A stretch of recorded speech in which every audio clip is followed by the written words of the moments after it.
Welcome to Herbie at Heart, where herbalism grows in the roots of our hearts, an intrinsic journey where we dwell on the deep and expand the narrow. Starring your favourite herbalist, Tash, at Avant Garden Life, and Philip at Power Plants Berlin. One plant, one show, and the interview with a person who represents a part of the plant. In this episode, we'll be chatting about all things Angelica, a warrior of a plant that likes to shine light on the places where we hide from ourselves. We have both been working with this plant for the last month, and during this episode, we will not only share our experiences with Angelica, but also dive into the monograph of this plant and how it affects our body, mind, and spirit. Ways one can work with, explore its beautiful, bountiful characteristics. You said that so beautifully. Okay, today we're going to start our show a little differently, and we're going to start with a beautiful plant journey, which Philip will guide us through. So just find a comfortable position, sit back, close your eyes, and let yourself be taken away with Angelica.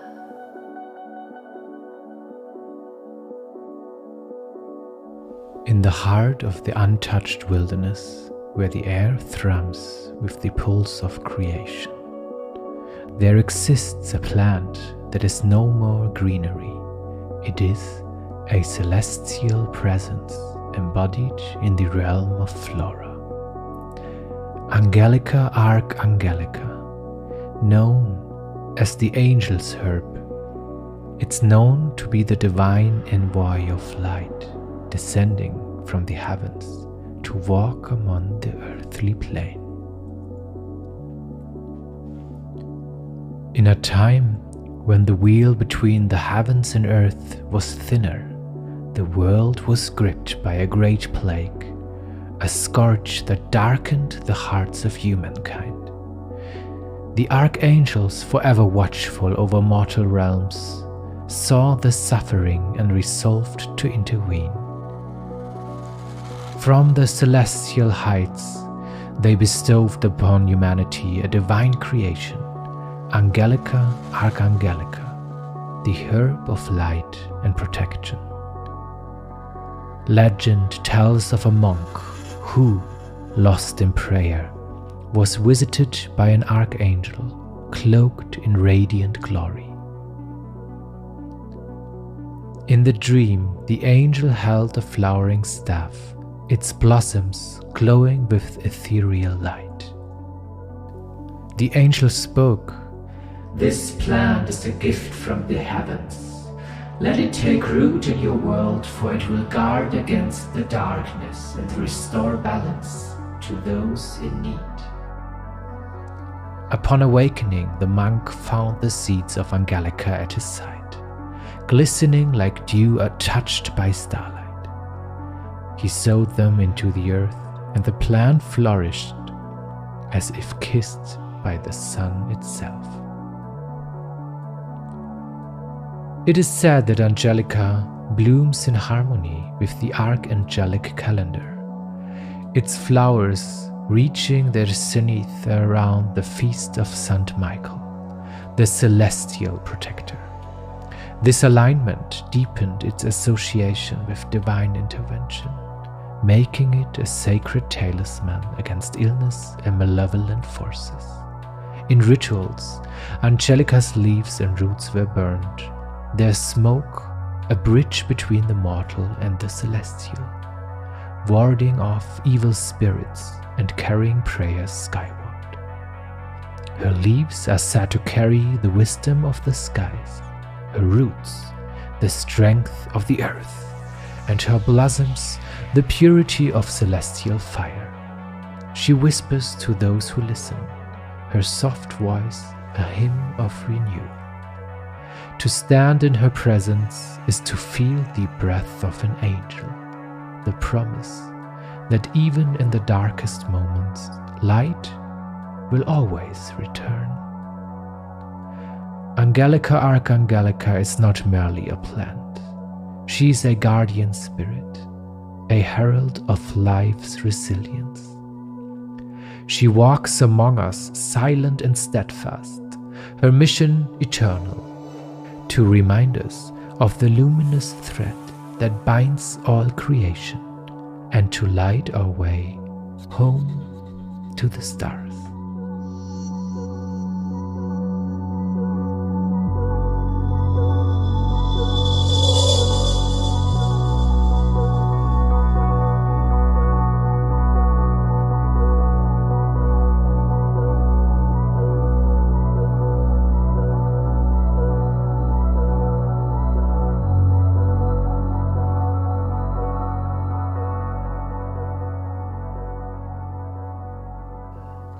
And with that, we're gonna start our little journey here, or continue the journey with our beautiful friend Angelica Archangelica.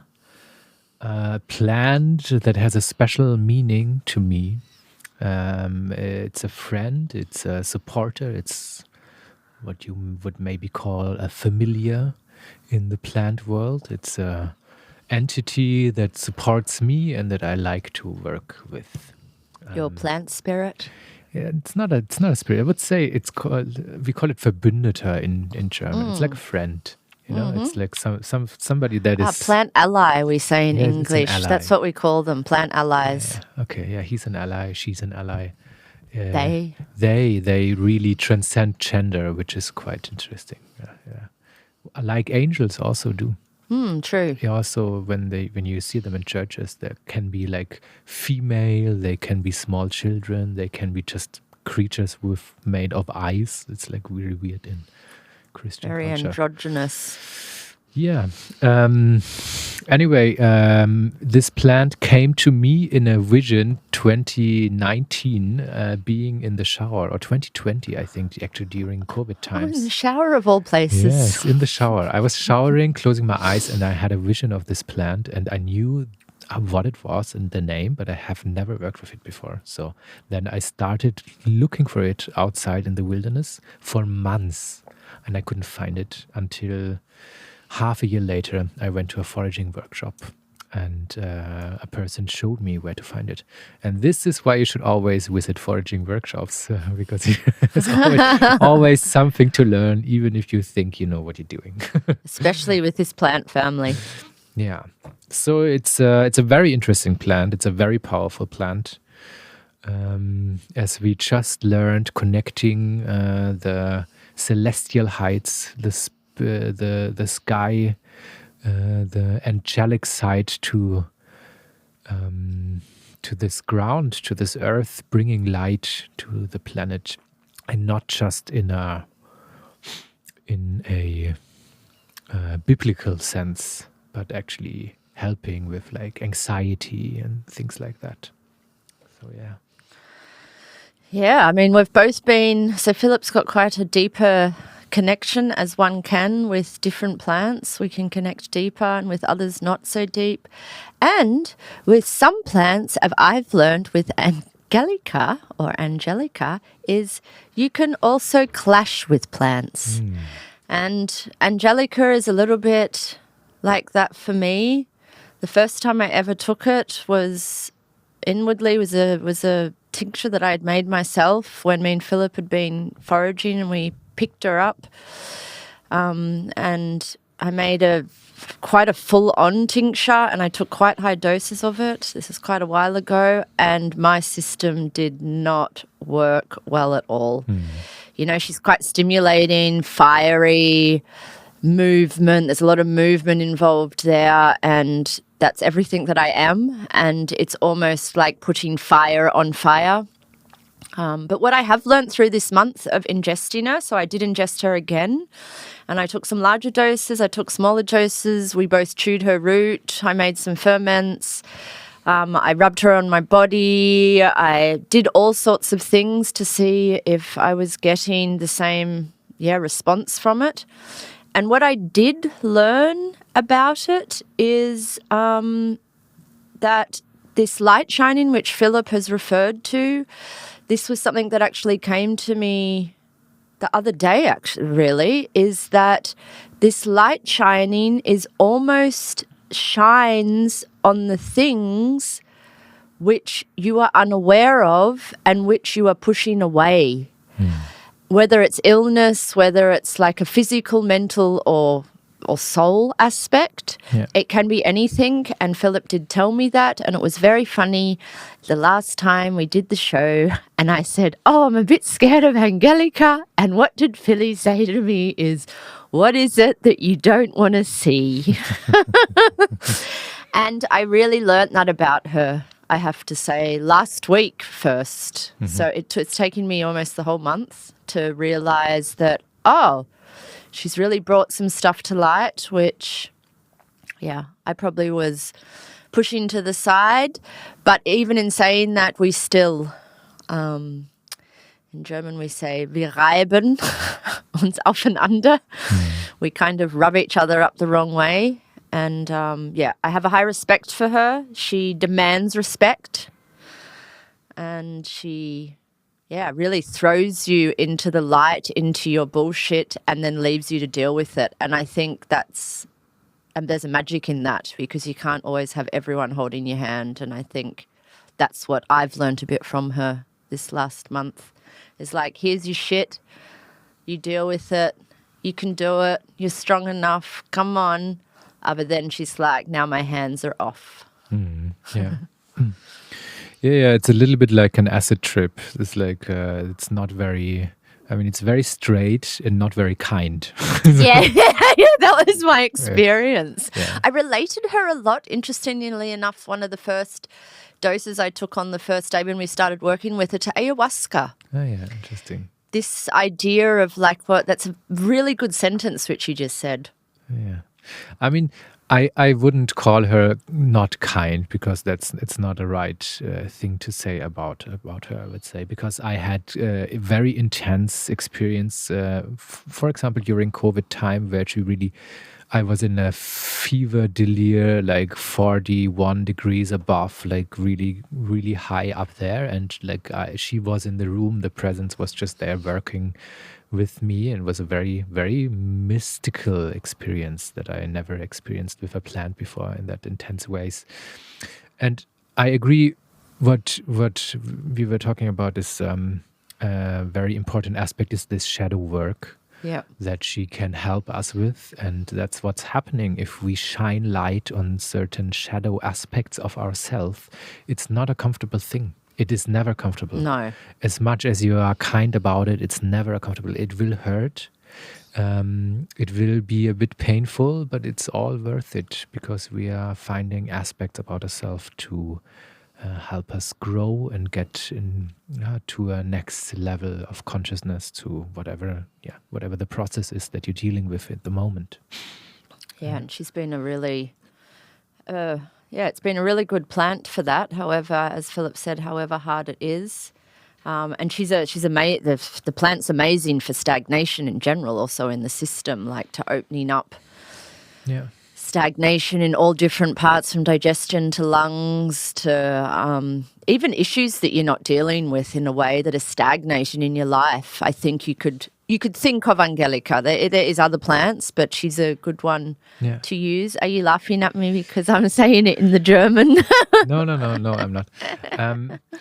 Our future professor, she would call it also a Schnuckelpflanze, because it's something that like gives you energy, that if in a like time of darkness, when you're feeling sad, depressed, and this kind of thing, she can really like hug you and like gift you her veil out of light, and like embraces you with that kindness.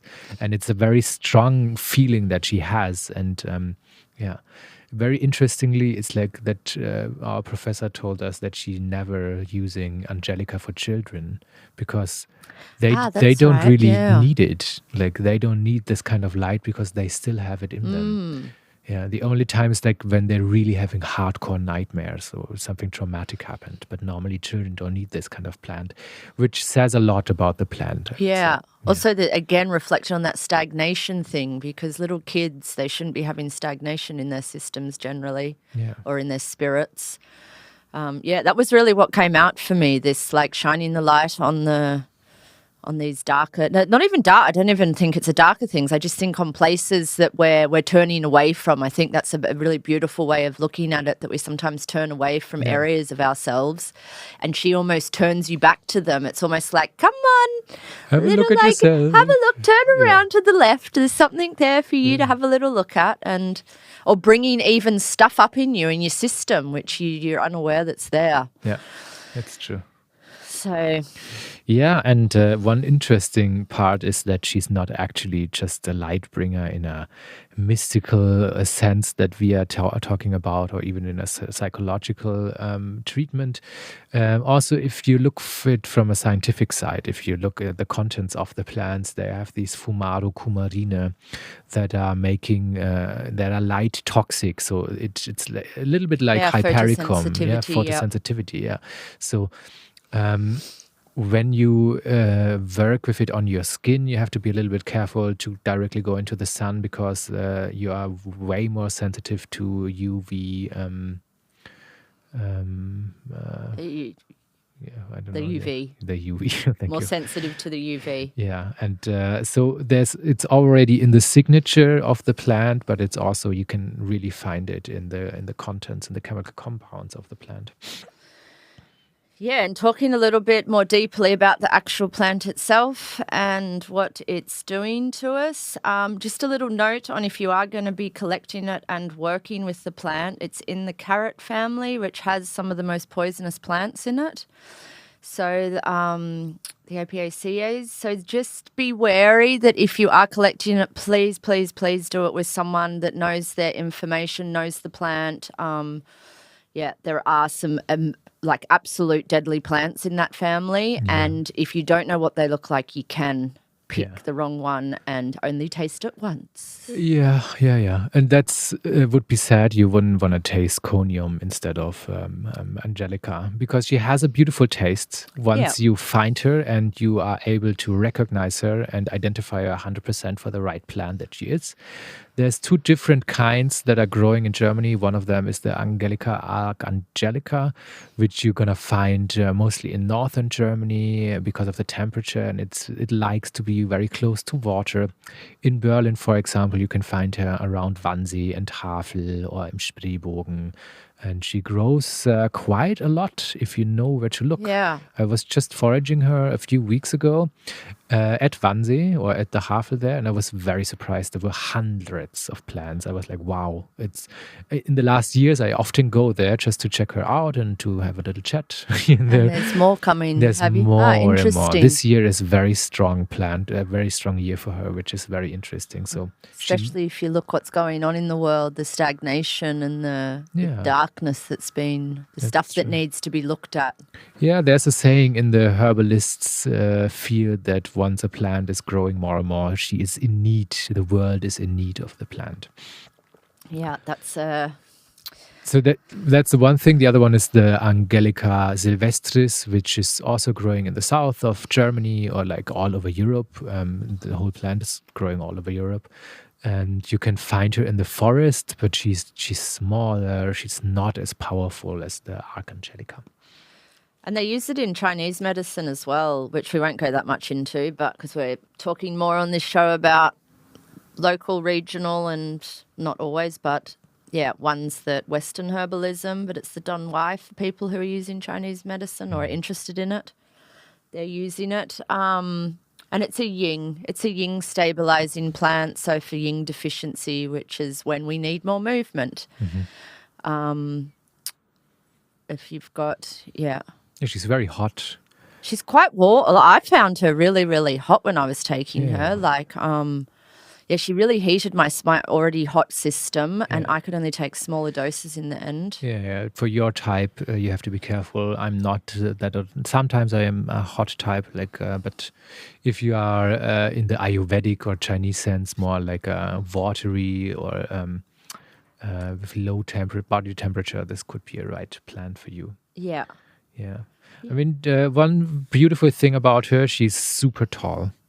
If you look at the old stems from last year, she grows up to 2.5 meters, even 3 meters. So she has the connection. That's why it's in the signature that she's connected to the sky, because she has deep roots at the same time going up so high for a plant like a umbellifera plant. Yeah, she's quite majestic when you She's found her in majestic, all her aura when she's fully grown. Yeah. It's quite a exceptionally majestic. A little bit like when we were talking last month about the motherwort, both quite tall for their families. It's interesting.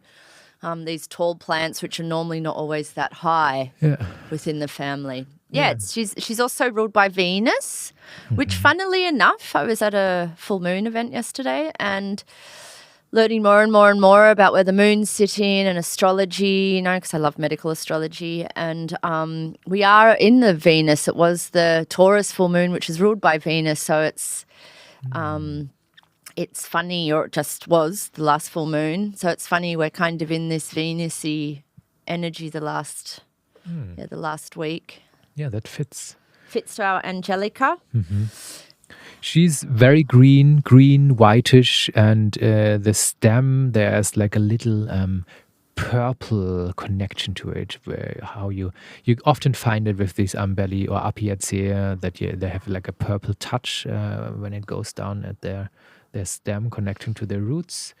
And when she's blooming around May, she has these beautiful hemispherical compound umbels that they're just fabulous. Like they're whitish, flowering, like almost looking like a complete sphere. They're not, but they give you the impression, and they have a very unique smell and taste.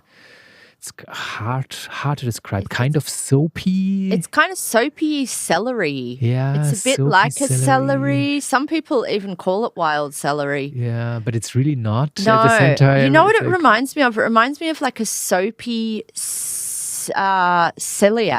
Sellerigewürze. Okay. Like the celiac. It's because that's also very strong in flavor. Like you can't use that much when you use it in food. Okay. In the ferment, when I made this ferment, which we'll say a bit later, but I could only use a little bit in there because it's quite. You even smelt it. Yeah. And I only used like a few millimeters in it. It's madness. I mean, we are always going a little bit over the top, overboard when we're trying out these plants. I mean, we collected the root and ate it freshly, which is maybe not a thing to advise because it's so full with etheric oils. And in the dried process, when you use it later for teas, these etheric oils, they're kind of leaving, not all of them, some stay, but like the amount is completely different. And to be honest, that was way too much for my digestive system. It was. Yeah. And I've even got a good one. I don't have issues with the digestion, really. Yeah. And I was like, I woke up in the middle of the night with like hardcore pains, and I thought I was poisoned, which is interesting because it is in a family with quite a lot of some of the most deadliest plants. So it is understandable just to be wary when you're working with some of these plants. Also look at the families that they're in.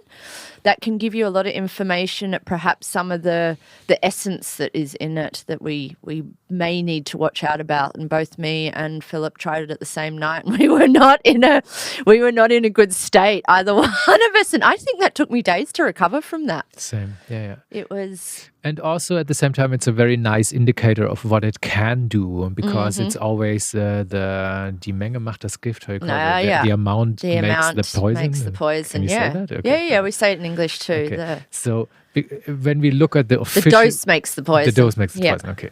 Thank you. When we look at the official use that is given by the Commission E, that how we allow to use it officially in German alternative medicine, it's for loss of appetite.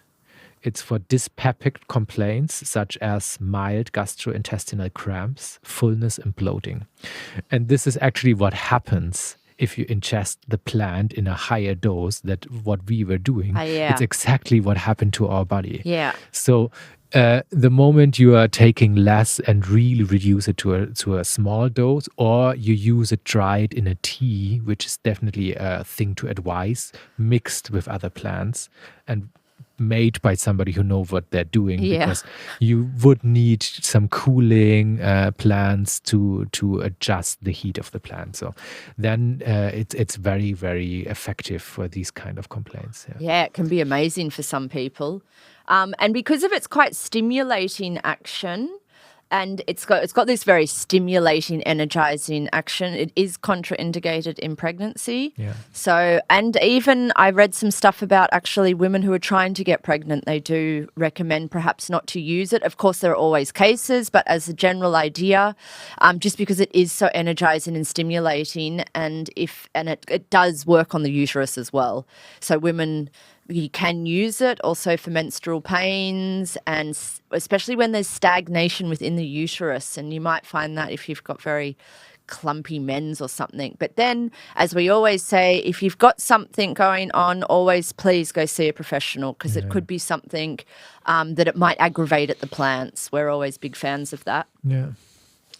One very traditional use of the plant is it's also called Brustwurz. So it's something that you put on your chest, and it was used. I mean, the legend that we were telling you before, it is that this angel appeared to this monk during the Black Plague. So it was used to cure diseases like the Black Plague, but it also was used to cure diseases like lung infections, coughs, like normal colds. And it's something that you give babies. And there's this Angelica balm that you can find in any German pharmacy, and everybody uses it. All the young mothers buy it for their babies, and you just rub it under their nose, and they are inhaling the essential oils and the compounds of the plant, and that it really works softly on your lungs and your That would make sense. breathing system. Yeah, I actually tried it on my nose as well, the tincture. And I did. I feel like it kind of, not that I had anything wrong with them, but I could feel almost it opening slight a little bit. It was doing something there on there. And I did one day also rub it all the way from my chest all the way down to my underneath my navel to see how it felt all over that area. And because we've also got a lot of like a massive lymph thing going on there, and it's really good for decongesting the lymphs, especially after illness, like for convalescence. After someone's been sick or they've had a heavy illness, you could also think as a herb for that to get the system in movement again, and so it can clear itself out. And that's something outside of our expertise or professional field people don't really think about. They think about their blood flow, they think about their vitamins, they think about their everything that's going out. But lymph is something that's easily forgotten. And I think you're kind of a lymph expert, I would say, because you really know your lymph plants. Yeah, I really love the lymph system. And I think you're right, it is often forgotten about. And I notice when other people are making mixes or they're doing things, they often forget the lymph system. Yeah. And the lymph system is so important to our immune system. Yeah, it's our cleansing. It's our cleansing system. And yeah, I do love my lymphy planties. Yeah, it's true. So let's talk a little bit about maybe a mix of the compounds that's in the plant. So active compounds are, as we talked, essential oils, which is very strong. You can smell them really, like most of them are monoterpenes, coumarines inside, so it has a little of an anticoagulant effect also.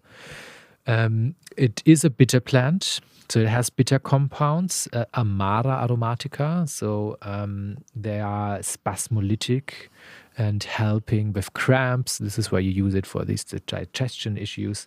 A little bit of tannins, not the plant that I would choose as a tannin plant, but they are inside there. And what is very interesting is these furanocoumarines, and most specific, it's something that's called bergapten. It's a selective blocker of potassium channels in the nerve membranes, which are very important, Kaliumkanäle, for our nervous system and the reaction of our nervous system. And that's what makes the plant so phototoxic.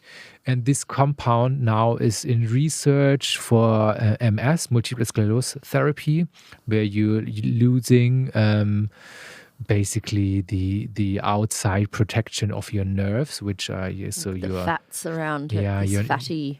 Your nerves are free. Die Nerven liegen blank, we say in Deutsch. It's something that literally happens The with nerves are multiple lying sclerosis. blankly.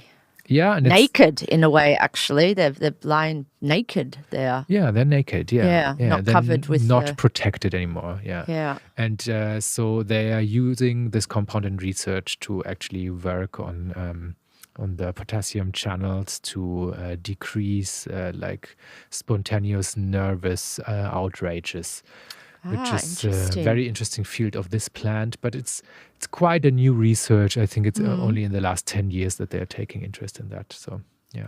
Yeah, MS it's not an easy one, that one. Nope. Yeah, I found it a little bit bitter. It's I love my bitter plants, so I often don't find a lot of plants bitter. It does have this little bit of sweet taste to it. It's quite a nourishing plant, but again, with what I said or what we said about in pregnancy, plants that have this like upward and outward kind of like blood energy, and Angelica is that, it's quite important because when you're pregnant, you don't want too much of that. Yeah. Or two extremities. Yeah, that's true. I mean, there's more that we could talk about, that it's prebiotic also, that in ancient history, the Samen, or like I think in English you call them the Laps, where it's coming from northern Europe, Norway, and so on. They actually had it as regular food, they're eating it like every day, like salads. Yeah. Which is way too intense for me, but interesting. Maybe some, depending how they're preparing it. I found some really actually nice emotional parts that, I'm always, I make my flower essences, and I'm always really interested in how plants can work on us emotionally. And some stuff that I found about it is that you can use it to enhance but relax your mind with its invigorating properties, which I found quite interesting, because it's almost like you clear your mind, and in turn it relaxes, because it's like you're almost clearing sort of, or like bringing light into these dark areas that you can then relax in a way. I don't know if I felt that so much when I was taking it. It's also a heart opener. Yeah. Which I think that they have previously also historically used it for that. And it helps you with your sense of boundaries. And I really liked that, because that's a bit of a theme for me at the moment, as Philip knows. And I've been working a little bit on it, and it's really coming up since I've been working with this plant. It's like really slapping me in the face. Like, where are your boundaries? Like, where are you not putting boundaries down? Yeah. And in turn, like how to integrate that. Yeah. And the plant helps you with doing that. Yeah, it's interesting. Yeah. So I found that really resonated with me when I was reading about these emotional qualities of the good old, and of course, stagnation. Yeah. You can use it for people who are depressed. Yeah. Just to like see if we can clear something there within their system. Yeah. Yeah, totally. Also bringing them back up again to be able to stand. Yeah, before I think we talked quite a lot about it now, and we should play a little song. Sounds good to me. Before we do that, I would say one last thing maybe about the plant is like the magical use, because it's something that it was used for a long time. Very traditionally. Like historically, it's said to be, if you carry it around, against all kind of witchcraft, about the evil eye. It's also like for love potions that you could use it, and to heal. Like it's been part of the Theriac, and all healing medicine and this kind of thing. So it had a very strong mythical sense in the past. So people were quite honoring it as the powerful magic plant that it is. So she's a beautiful, strong one, that one. Yeah, she is, and nothing to fuck with, really. No, yeah, you got to watch out. You got to watch out. So now we're going to play a song. Yeah. We're going to play a song to get you in the vibe of feeling some of her shining medicine onto you. And it's called Shine on Me. That was Shine on Me. Now we are coming into our interview with the lovely Anuscheh. Anuscheh Amir-Khalili is an activist and anthropologist dedicating to supporting refugee women and children.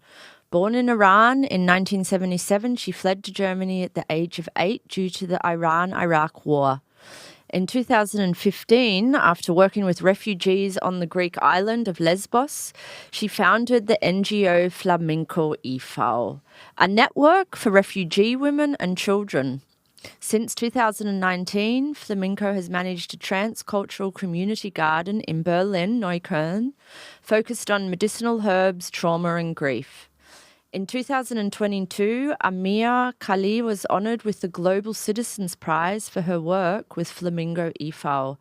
That same year, she joined the Anstiftung Foundation as a research associate, serving as a contact person for post-immigrant communities, particularly in the area of community gardens. Anusch's initiatives include the Band of Sisters project, which offers self-defense courses and other support to refugee women.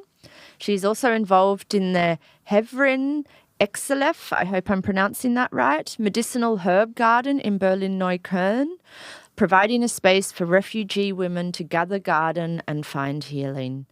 Through her work, Anuscheh addresses the challenges faced by refugee women, including structural violence and the complexities of the asylum system in Germany. She continues to advocate for the rights and well-being of refugee women, children, both in Germany and internationally. And just as Angelica is seen as the lightbringer during dark times, we connected her to Anuscheh's work because she brings a similar sense of healing and hope to the modern world. And both are basically symbols of resilience and renewal, offering strength and support where it's needed the most. Angelica's roots that we talked about, they stretch deep into the earth to draw vitality, new energy, and just like Anuscheh's efforts are grounded in compassion and determination. The plant once protected against plague and fear, and so does Anuscheh's work by fighting social injustices and provided a safe space for refugee women, children, empowering them to rebuild their lives. So in a way, Anuscheh's work mirrors the plant's mythical role as a bridge between the realms. She connects communities, cultures, and individuals, fostering growth and understanding. She's a reminder for us that even in challenging times, there are people who bring light and help others to thrive. So yeah, thank you, Anuscheh, for being here. Could you share with us the story behind Flamingo e.V. and Hekayat? Is that how it's pronounced? I hope that's how it's pronounced. What led you to start this meaningful work, and what has your journey been like so far? Flamingo, the NGO Flamingo, we founded 2015 after working as activists in Greece, on the Greece island Lesbos. We were supporting refugee miners there. And coming back to Berlin, we decided to have a better structure to support refugees. So we decided to found an NGO.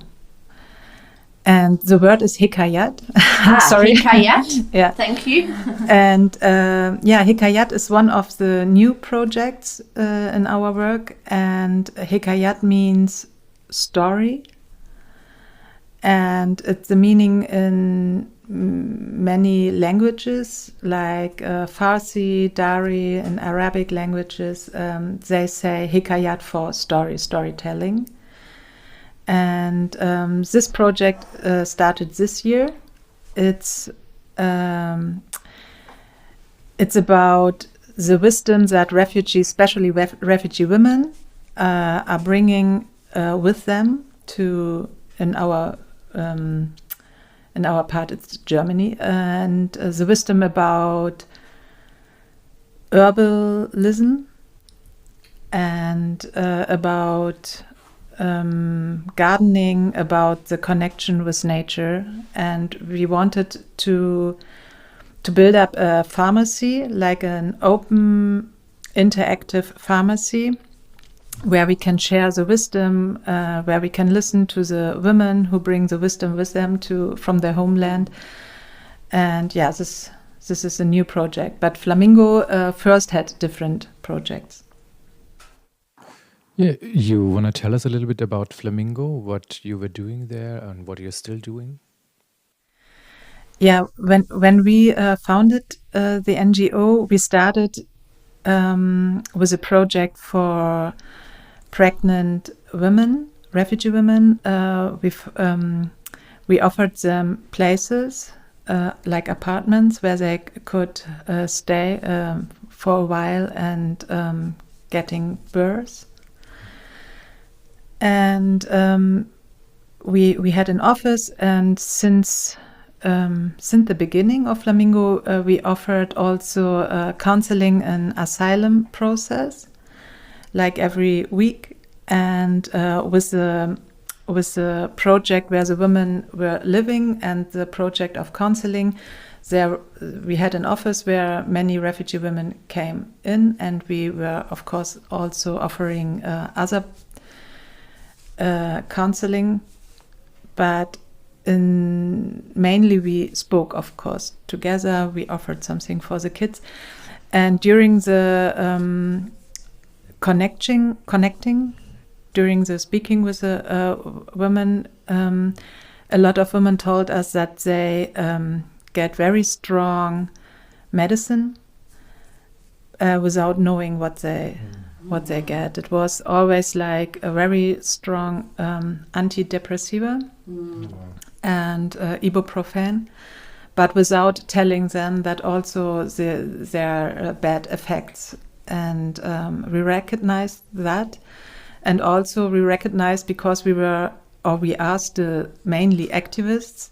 We are no social workers or psychologists, and we saw that there's especially in Brandenburg and in Berlin also, but in every place, I think, in the world, there are no places for refugees to get connected with healing effects, or the possibility to get a therapy place.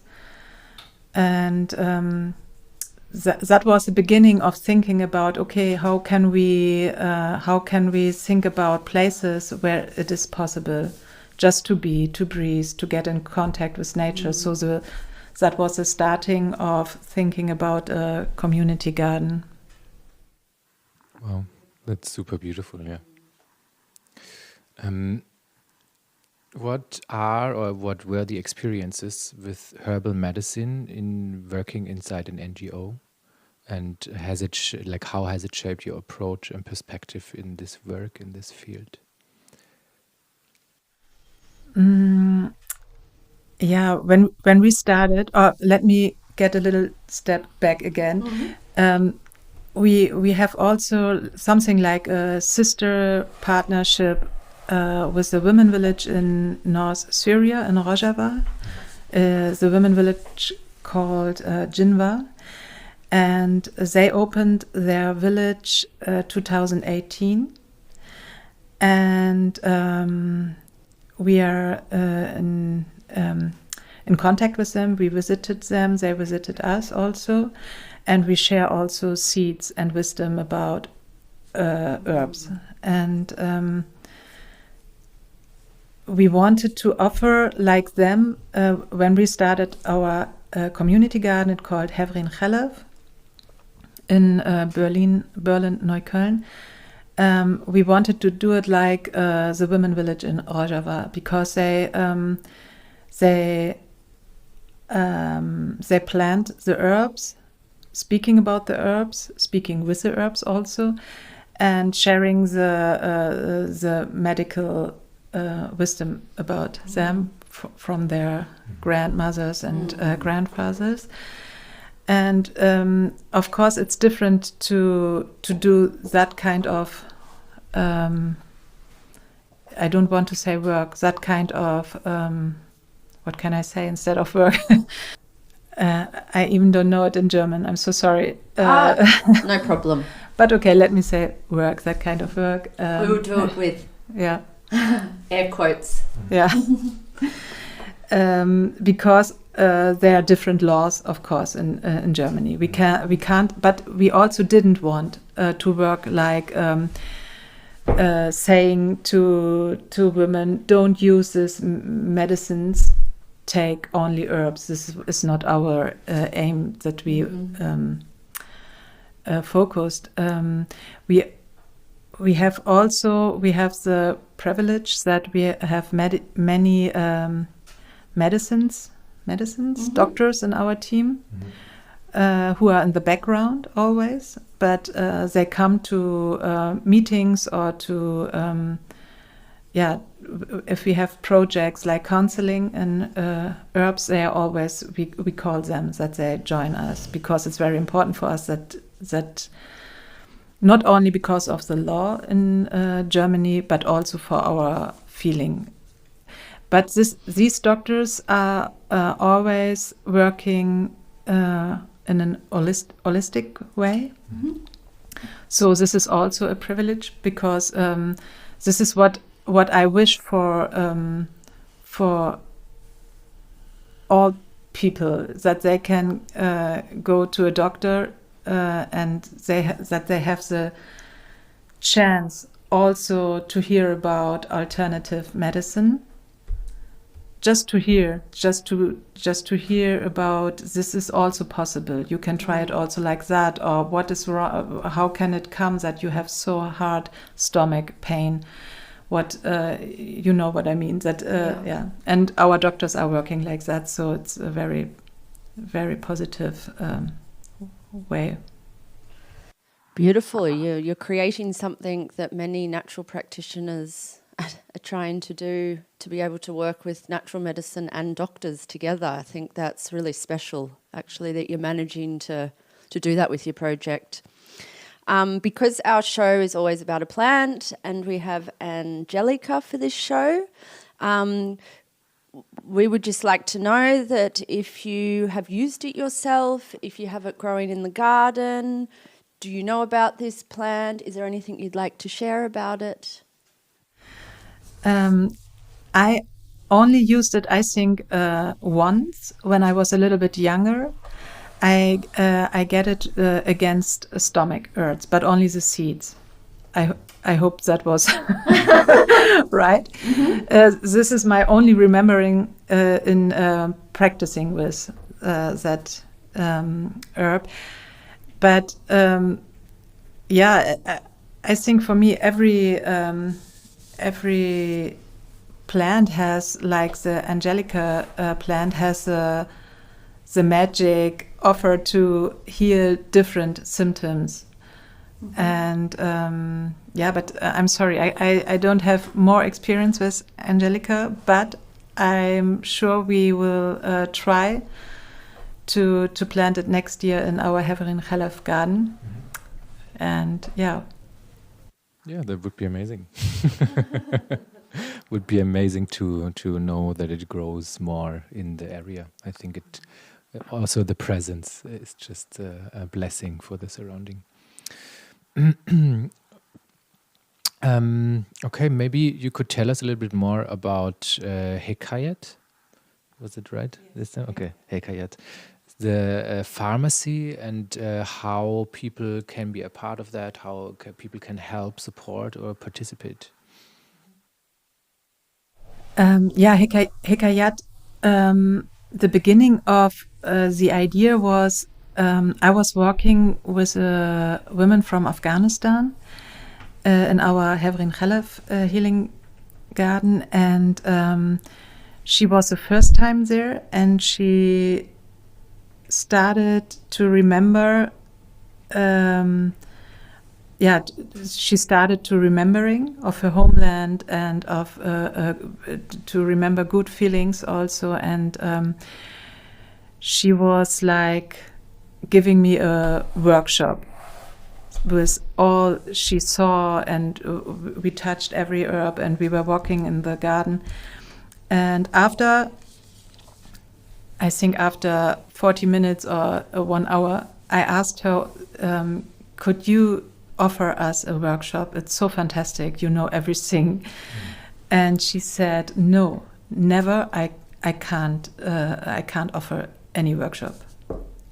I can't. And I said, hey, you did it already. That was a workshop. And she said, no, I can't do any workshop. So that was the beginning of thinking maybe the wording is not, it's not good to call it workshop. That was the beginning of thinking about what other word may be more easy for everybody to feel good with.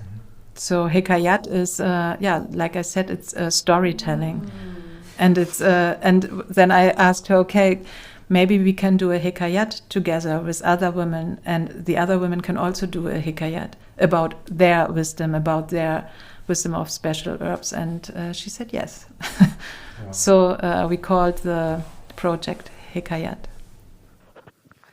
Oh, the more you talk, the more my heart just like springs. It's just so lovely to hear that more and more people are doing things like this, and the way you talk about it is so very inspiring. We only have a few minutes left, so we'll just we've got one last question, which we always ask everyone. What message or piece of advice would you like to share with our audience? Yes, to always take the path of connection, of listening, and not only among us humans, but also with animals and plants. And for example, I often have so much anger and hatred inside me. I know that it makes me ill, but above all, it doesn't help. And that I can have, or the idea is to put that anger or to turn it around and then to create something new, something to transform it in a positive way. This is my learning. I have to learn it like every day. Also to deal with my anger. I have a lot, and I don't want it, but I can't say, okay, go away. So I just try to transform. And this is what I see like every day in social media, in TV or outside. I hear, or I can feel it when I go in the traffic. That there's so much focus on what's going wrong and for the horrible news. And for me, the best way is to look, okay, what can be changed when we focus on things that can help. So it's like it is. And this is why the like projects like community gardening or also the open pharmacy project, which is just in the beginning. But this is so important to create. For me, it is so important to create places to get connected with other people, with nature, with plants, and to listen. And this is not making ill. So this is what I always try to focus on that way. What can we do? What can really help? What are projects with deep connection, with being in solidarity, and not only to show, okay, this is going wrong, this is going wrong. Of course it is, and this is also important that this has places to speak about. But more important is to be, for me, it's to be active, doing. So thank you, Anush, for being here. Thank you for sharing your insights, and thank you, of course, for your important work. We will continue here with our favorite section. It's recipe time. Recipe time. And we have 2 recipes for you, but we're only gonna share one. because we're out of time. The other one you're going to find on Instagram. So Tash, what is it that you brought? I bought fermented beets and Angelica root, and it's a super easy recipe. Chop up some beets, throw them in a sterilized jar, make a saline mix, which is about 2 to 5% salt with the water. Add a bit of grated Angelica root, fresh if you have it. Even seeds could work. Throw it in the jar, not too much, not too little. And then pour that water over and then seal it up. And there you go. Bob's your uncle. Leave it for maybe a week, 2 weeks. It's a bit cold at the moment, so more 2 weeks. And there you go. That's Fermented amazing. beets with Angelica root. Beautiful. Thank you so much. Of course, you're going to find the recipe on our Instagram site, as well as the Candid Angelica, which is a very famous recipe that Angelica has also used for, and people use it for a long time. I think that's basically it for this month. Of course, we have our monthly recommendations that we're going to share with you. Yep. You want to start? Yep. We have a nice firesider foraged workshop on the 3rd of the 12th that we recommend, and a winter solstice event on the 19th of the 12th, all happening in Moosdorfstraße in the nourished Berlin. You can check out that Instagram. Cool.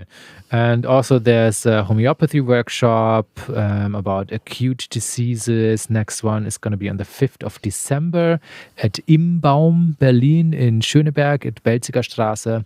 You can also check that out on the Instagram site, or as always, you find all our information on find me at Power Plants Berlin, find Tash at Avant Garden, find us at Herbie at Heart.